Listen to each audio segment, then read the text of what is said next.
नमस्कार। आज हम बात करने वाले हैं भारत के एक बहुत बड़े मेगा प्लान की। एक ऐसा प्लान जिसका लक्ष्य सिर्फ ग्रामीण अर्थव्यवस्था को बेहतर बनाना नहीं, बल्कि उसे पूरी तरह से बदल देना है। आइए इस सहकारी महायोजना की गहराइयों में उतरते हैं। तो सबसे पहले इस चुनौती के साइज को समझते हैं। देखिए, भारत का विकास सीधा सीधा उसकी एक बहुत बड़ी ग्रामीण आबादी की तरक्की से जुड़ा हुआ है। तो सवाल ये उठता है कि 50 करोड़ लोगों की जिंदगी को बेहतर कैसे बनाया जाए। तो सरकार ने दांव किस पे लगाया है? एक ऐसे मॉडल पर जो सदियों से भारत का हिस्सा रहा है, सहकारी समितियां। आइडिया यह है कि इस सेक्टर में नई जान फूंकी जाए और इसे ग्रामीण विकास का मेन इंजन बना दिया जाए। अब इस नई सोच को जमीन पर उतारने के लिए एक बड़े मंच की शुरुआत हुई है, जिसे अर्थ विजन कहा जा रहा है।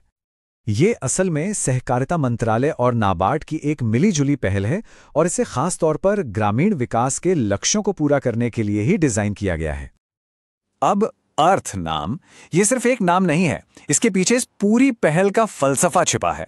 ए से एम्पावरिंग यानी सशक्तिकरण, आर से एग्रीकल्चर यानी कृषि, टी से रूरल टेक यानी ग्रामीण तकनीक और एच से ह्यूमैनिटी मतलब मानवता। यही 4 पिलर्स हैं इस पूरी योजना के। और हाँ, ये कोई एक दिन का इवेंट नहीं है। ये एक लंबी, कई सालों तक चलने वाली देशव्यापी योजना है। पहला समिट हैदराबाद में हुआ, दूसरा अभी गांधीनगर में और तीसरा 2026 में होगा। मतलब ये एक लंबी दौड़ है। चलिए अब दूसरे शिखर सम्मेलन की सबसे बड़ी घोषणाओं पर आते हैं और इसकी शुरुआत होती है एक बड़े डिजिटल बदलाव से। लॉन्च किया गया है एक नया डिजिटल पोर्टल, सहकार सारथी। इसका मतलब है सहकारी रथ का सारथी, और इसका मकसद है ग्रामीण बैंकों तक मॉडर्न टेक्नोलॉजी को पहुंचाना। तो ये पोर्टल करता क्या है? ये छोटे सहकारी बैंकों को वो जरूरी सर्विसेज देता है जिससे वो बड़े बैंकों से मुकाबला कर सकें, जैसे कि लोन की ट्रैकिंग, डिजिटल किसान क्रेडिट कार्ड और यहां तक कि अपनी वेबसाइट बनाने की सुविधा भी।